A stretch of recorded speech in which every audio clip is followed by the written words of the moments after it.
El Salón Principal del Hotel Imperial de Madrid brillaba con las luces de araña más costosas de Europa. Esa noche no era cualquier evento. Se celebraba la gala benéfica anual del Grupo Álvarez, una cita que reunía a millonarios, políticos y celebridades.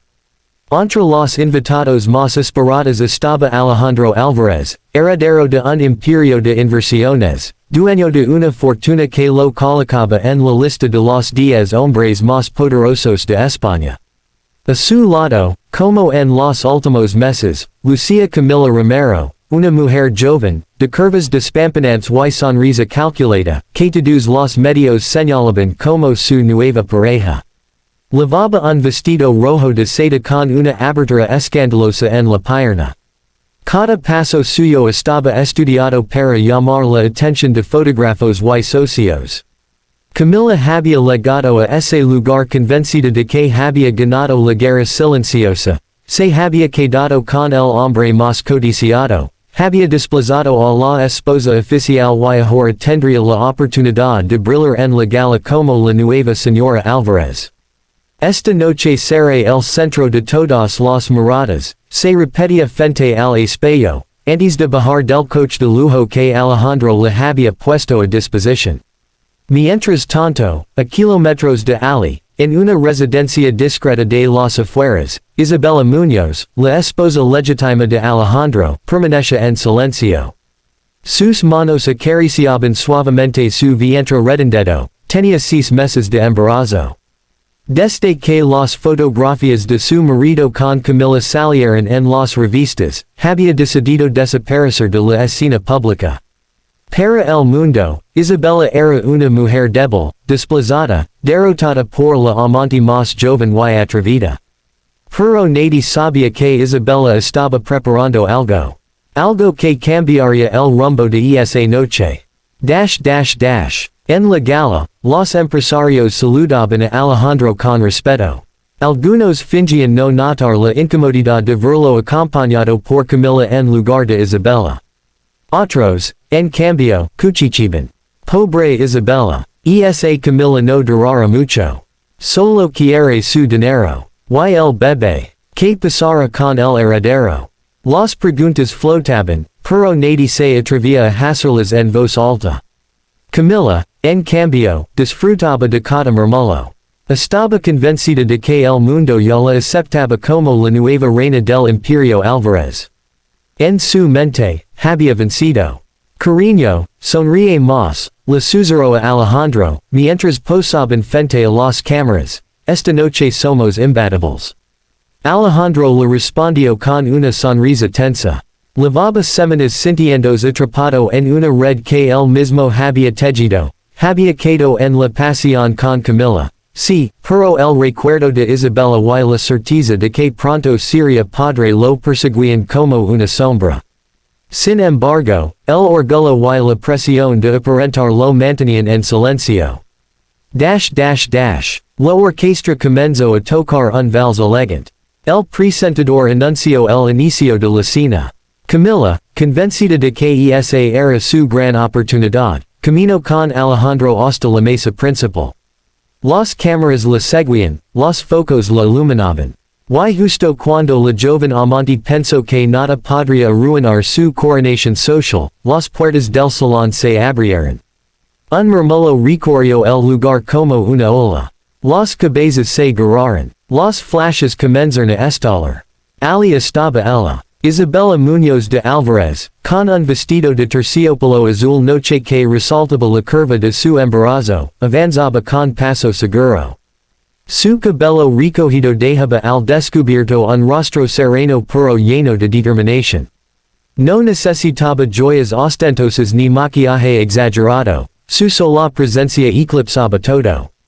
Las mujeres la miraban con asombro. Los hombres, con respeto. La prensa, enloquecida, comenzó a gritar su nombre. Isabella, miranos aquí. Un gesto, por favor. Camila se quedó helada, su sonrisa se congeló en los labios. Nadie la miraba ella. Nadie la fotografiaba. Toda la atención estaba puesta en la esposa legítima, la mujer que había sido humillada y que ahora regresaba con más fuerza que nunca. Alejandro se levantó instintivamente al verla entrar. Por primera vez en meses, sus ojos brillaron con una mezcla de culpa y orgullo. Isabella, con un simple gesto de la mano, lo dejó sin palabras. Buenas noches, dijo ella, con voz firme, mientras avanzaba hacia la mesa principal. Espero que no les moleste en mi presencia. Después de todo, sigo siendo la señora Álvarez. El silencio fue sepulcral. Luego, un aplauso estalló en el salón. Algunos invitados se pusieron de pie. Isabella no solo había regresado, lo hacía con dignidad, con la seguridad de quien sabe que su lugar jamás debió ser ocupado por otra. Camila, desesperada, intentó recuperar protagonismo. Isabella, qué sorpresa verte aquí, dijo en tono fingidamente cordial. Pensé que no te interesaban estos eventos. Isabella la miró de arriba abajo, con una calma que desarmaba. Los eventos siempre me han interesado. Lo que no me interesa es el sexo, respondió, dejando en claro a qué se refería. Alejandro, atrapado entre las dos mujeres, solo pudo ofrecer una silla a su esposa. Isabella la aceptó con gracia y se sentó a su lado, ignorando por completo a la amante. Las cámaras captaron el momento. La esposa embarazada, sentada junto al marido, recuperando su lugar ante la mirada furiosa de Camila. Durante la cena, Isabella no se limitó a ser una invitada silenciosa. Saludó a los socios, conversó con políticos, habló con artistas. Todos querían estar cerca de ella, saber cómo se sentía, felicitarla por el embarazo. Isabella respondía con elegancia, y cada palabra suya reforzaba su posición. Camila, por el contrario, quedó relegada a un segundo plano. Nadie le prestaba atención, ni siquiera los fotógrafos querían captarla, preferían enfocar a la esposa legítima. La amante, que había llegado convencida de que esa sería su noche triunfal, comprendió con rabia que la batalla apenas comenzaba, y que la esposa embarazada no pensaba ceder fácilmente. Mientras tanto, Alejandro sentía un torbellino en el pecho. Ver a Isabella así, tan fuerte, tan segura, le recordaba porque se había enamorado de ella. Y aunque había cometido errores, algo dentro de él empezaba a despertar, el deseo de recuperar a su verdadera familia. Pero esa noche aún guardaba sorpresas. Cuando llegó el turno de los discursos, todos esperaban que Alejandro hablara como presidente del grupo. Sin embargo, antes de que él pudiera levantarse, Isabella se puso de pie. Con voz clara, pidió el micrófono. Sé que muchos se sorprenden de verme aquí esta noche, empezó. Pero quiero agradecer a todos los que han mostrado apoyo y cariño en los últimos meses. La vida no siempre es fácil, y los titulares de las revistas no cuentan toda la verdad. Hizo una pausa, miró a Alejandro directamente a los ojos y luego acarició su vientre. Lo que sí es verdad es que en unos meses, la familia Álvarez dará la bienvenida a un nuevo miembro. Y este niño, este milagro, será criado con todo el amor y la dignidad que merece. El público estalló en aplausos, algunos con lágrimas en los ojos. Isabella había logrado lo imposible, transformar el escándalo en un acto de fuerza y esperanza. Camila, en cambio, apretaba los puños bajo la mesa. Su sonrisa había desaparecido. Todo lo que había planeado se desmoronaba frente a ella. Y Alejandro, con el corazón latiendo con fuerza, comprendió que la verdadera reina de esa gala no era la amante vestida de rojo, sino la esposa embarazada que había regresado para reclamar su lugar. La ovación aún resonaba en el salón cuando Isabella devolvió el micrófono. Había logrado lo impensable, no solo recuperar su lugar en la mesa principal, sino también robar la atención de toda la gala. Camila estaba sentada rígida, con la mandíbula tensa, mientras Alejandro apenas podía precisar la fuerza con la que su esposa se había mostrado. Los flashes de las cámaras le seguían incluso cuando se sentaba. Los comentarios se multiplicaban. Es admirable, sigue de pie pesa todo. Esa mujer es la verdadera señora Álvarez. Camila, bueno, que pintaba aquí. Cada palabra era un puñal para la amante, que sentía como su reinado de cristal se desmoronaba. Durante el brindis, Alejandro se levantó para decir unas palabras. Su voz temblaba ligeramente, no por falta de costumbre, sino por la presión de lo que acababa de presenciar. Quiero agradecer a todos por su presencia en esta gala benéfica. Pero, sobre todo, miro a Isabella. Quiero agradecer a mi esposa por recordarnos a todos lo que significa la verdadera fortaleza. Los invitados aplaudieron, y la cámara de televisión enfocó el rostro emocionado de Isabella. Camila, incapaz de soportar más, se excusó y salió del salón rumbo al jardín, fingiendo una llamada. En cuanto quedó a solas, sacó su móvil y marcó con furia. Me prometiste que Isabella no aparecería, gritó al otro lado de la línea. Esta era mi noche, lo entiendes. La voz de su cómplice, un paparazzi que solía filtrar noticias a su favor, intentó calmarla. Nadie sabía que vendría, pero tranquila, no podemos revertirlo. ¿Quieres que saque el material que guardamos? Camila respiró agitada. Tenía unas bajo la manga, fotos y documentos que probaban las peleas de Alejandro y Isabella meses atrás. Si salían a la luz, la imagen perfecta de la esposa embarazada se derrumbaría. Hazlo, ordena con voz fría. Si Isabella cree que puede arrebatarme lo que es mío, que se prepare. Mientras tanto, dentro del salón, Isabella sentía como se multiplicaban las felicitaciones. Mujeres que antes evitaban acercarse a ella ahora la rodeaban para halagarla. Hombres de negocios buscaban su opinión, como si siempre hubiese sido parte del juego de poder. Alejandro la observaba fascinado. Llevaba meses viéndola como alguien vulnerable, frágil por el embarazo y por la traición. Pero esa noche descubría una fiesta que lo dejaba sin palabras. Isabella no solo era fuerte, era estratégica, una mujer que sabía cuándo aparecer y cómo ganar. Cuando la orquesta volvió a tocar, Alejandro se acercó. ¿Bailamos?, preguntó con cautela. Isabella lo miró un segundo demasiado largo. Sus labios dibujaron una sonrisa tenue. No sé si recuerdas cómo hacerlo, respondió con ironía. Sin embargo, aceptó. Y en medio del salón, con decenas de ojos puestos en ellos, bailaron.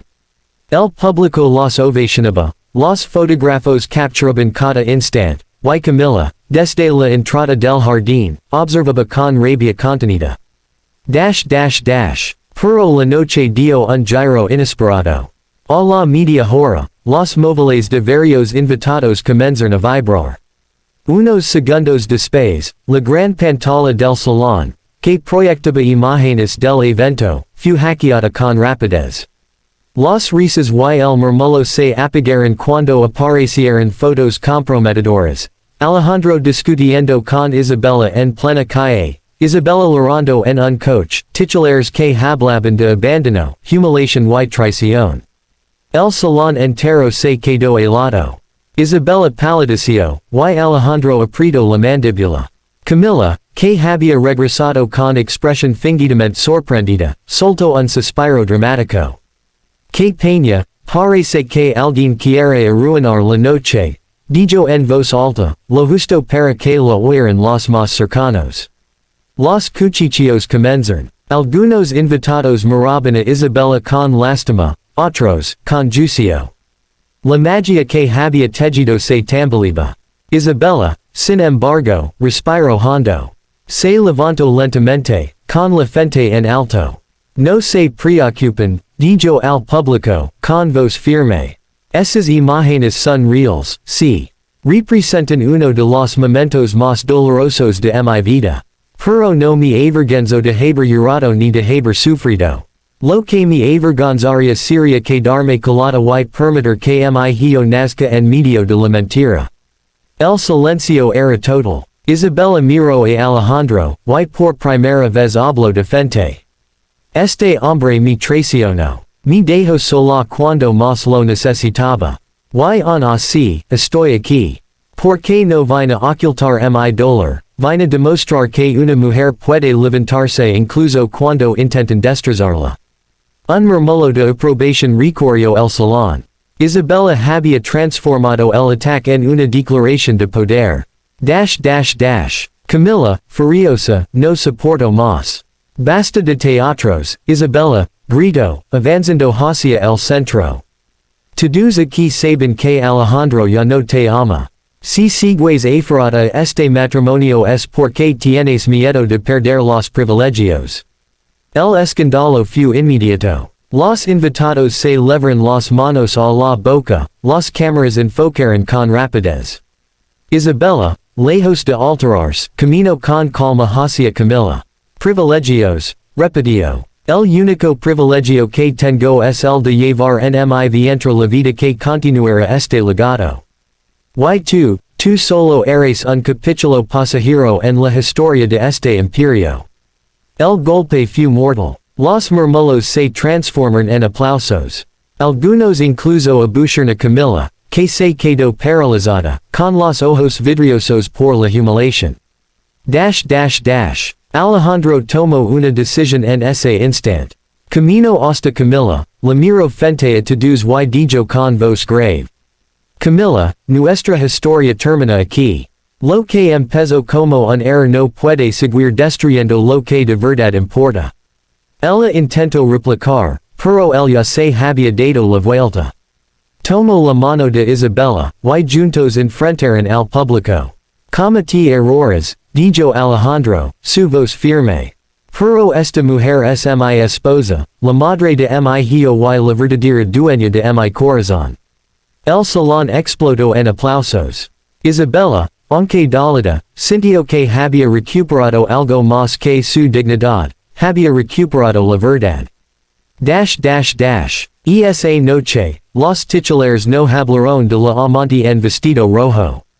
Las portadas mostraban a Isabella con su vientre en alto, sonriendo junto a Alejandro.